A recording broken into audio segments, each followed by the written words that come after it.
Halo, Assalamualaikum warahmatullahi wabarakatuh. Jumpa lagi dengan Ibu Rahma di sini.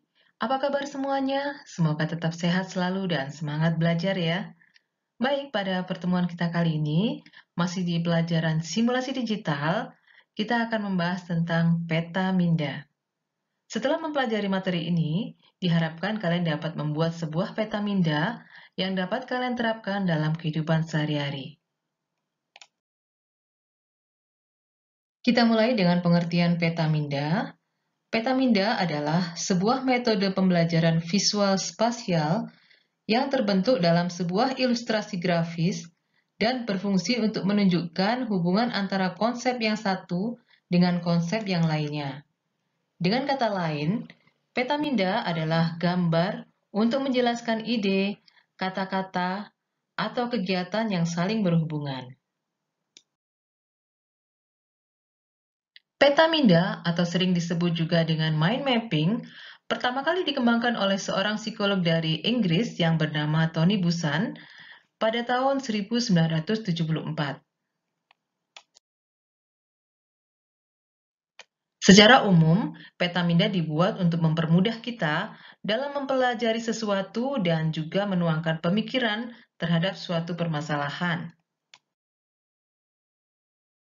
Kegunaan lain dari peta minda adalah sebagai alat berpikir, untuk melihat dan mengingat lebih detail, memperjelas ide, tujuan, dan aksi, melihat gambaran secara keseluruhan, dan menghemat waktu.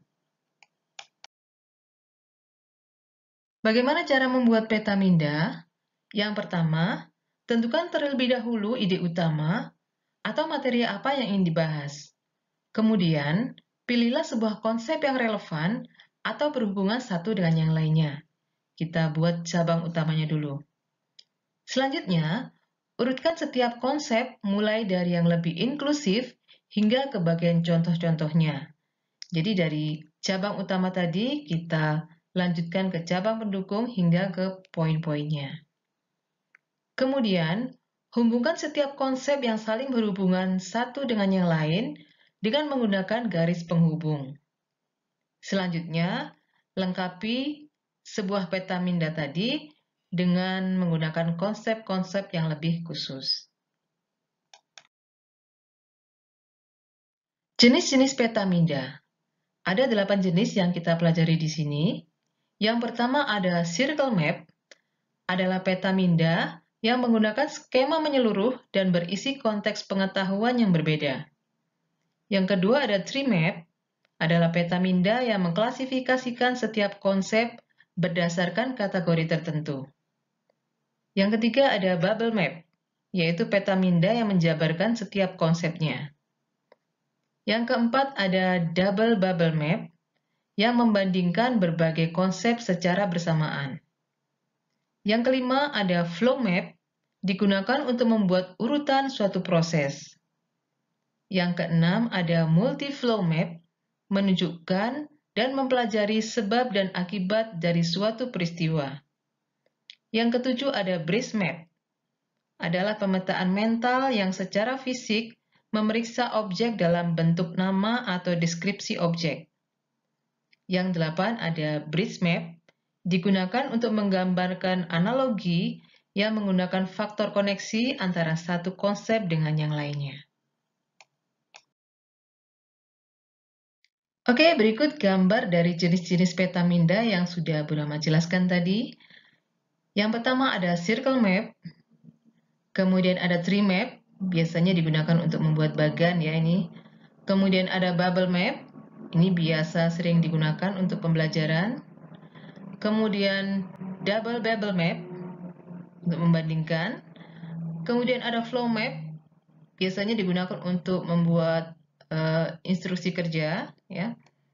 Kemudian multi flow map, ada bridge map dan ada bridge map.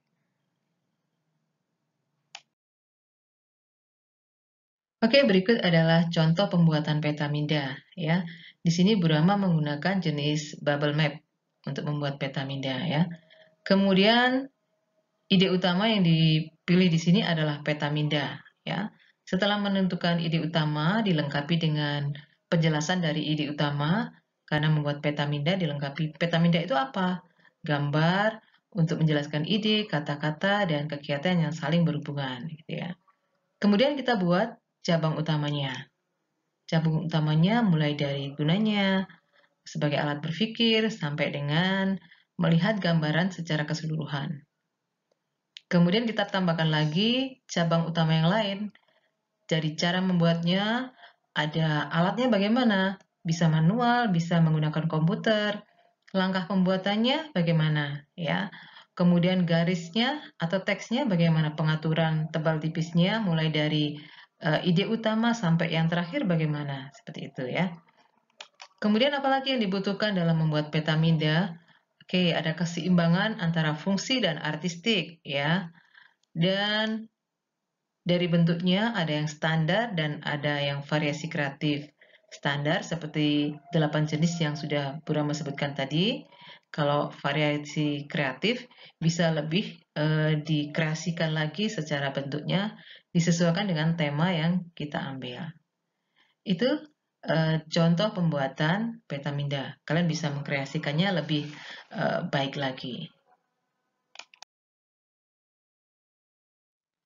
Oke, untuk latihannya, buatlah sebuah peta minda yang berjudul Cita-citaku.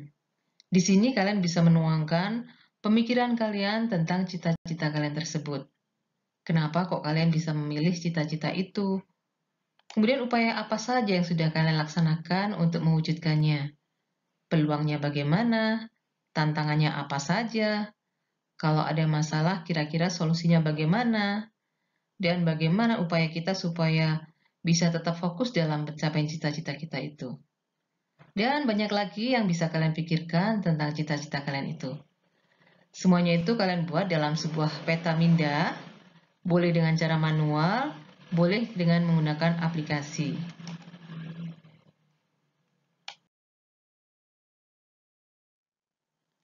Oke, sekian dulu pembelajaran kita hari ini. Semoga bermanfaat. Selamat belajar dan semoga sehat selalu. Wassalamualaikum warahmatullahi wabarakatuh.